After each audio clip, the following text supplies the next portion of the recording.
Welcome to Diverse Orange, our conversations about diversity here in Central Florida. My guest today is Ken James. Welcome, Ken. Hey Terry, thanks for having me. How you doing today? Good. So, Ken, Awesome. tell us a little bit about your heritage and your background. Awesome. Yeah. Thanks for asking. I am of Caribbean American heritage by way of Barbuda, and my mom's family is actually from the South, by way of Chattanooga, Tennessee, and a little place called Chickamauga, Georgia. But I personally was born and raised in Queens, New York. All right. And were you born and were you raised amongst a community of Caribbean folks? Yes.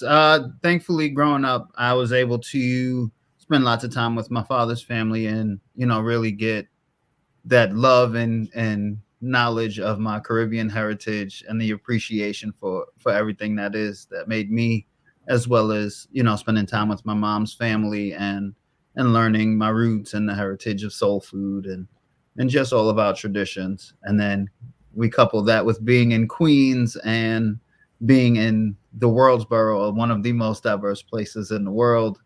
I was able to soak and appreciate all the different cultures that took part in raising me.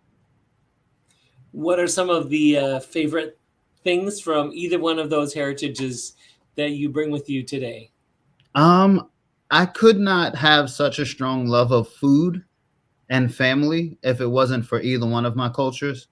Both of my parents are one of eight. I am on my father's side, I am the 19th grandchild. And then on my mother's side, I believe I am one of 26 or 27 grandchildren. So that culture and that fabric of family being together it's in me. It's not just a part of me, it's who I am. So I would have to say the love of food and the love of family to answer your question. All right. And what's your favorite food? Whew. I go through phases, but I would have to say my top three would be pizza, seafood, and my honey vanilla cornbread. All right. Well, the last one would relate to your southern roots. The Indeed. other Indeed. two, they're from your melting pot. Right, right. The joy of pizza is it's such a versatile avenue that you can throw some jerk shrimp on there with some pineapples and peppers, or you can have a mac and cheese slice and put some braised bread, short rib on top of that, or have a traditional Neapolitan. So that's one of the things I love about pizza. All right. Well, you sound like you've tried some interesting varieties. Yes. What other varieties have you tried?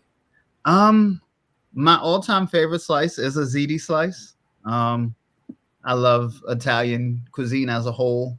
Uh, Ironically, that was one of the cultures that I featured in my dish at the Fusion Festival. Oh, I'm sorry, at the Fusion competition. Um, just that love of pasta and sauces and being able to tie family and tradition together and put it on a plate is just something that speaks to who I am. But I love sushi. I love dim sum, all things that were a part of my everyday cuisine as a child, all the way up to my teens and exploring different places to now imparting that love of food into my own children. And what are some favorite elements of family? What do you think of when you think of some Mm. of the favorite things about family? When I think about family, the first thing that comes to my mind is laughter. Um, as a father of six, our our house is lively to say the least. Lots of energy, and whenever we talk about family, I think food, I think laughter, and I think memories, because that's the thing that you hold on to and you cherish the most is the memories and the time spent. Not so much how much was spent on this day or where we went, but the time that we spent together. So definitely food, laughter, and memories for sure. And is that six on the way to nine Oh to no, like carry? no, sir. No, Uh, that's enough. yes, sir. We are done. We've got a starting five and a substitution. I think we're doing just fine. My fiance and I have a beautiful blended family. And our oldest is starting at Florida Southern this semester, and we have one turning 2. So we are done. All right. Well, you span a couple of decades there. That's it. Well, tell us about coming to Central Florida. Yeah. Well, I was actually first introduced to Central Florida, the Orlando area specifically, coming down here to visit some family over the summers.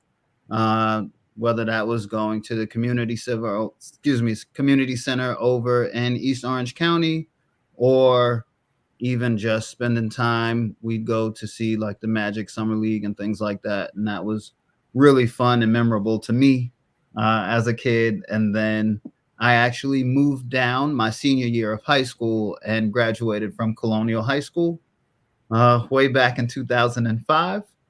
And then I went to Valencia College for a few years before moving back up to New York.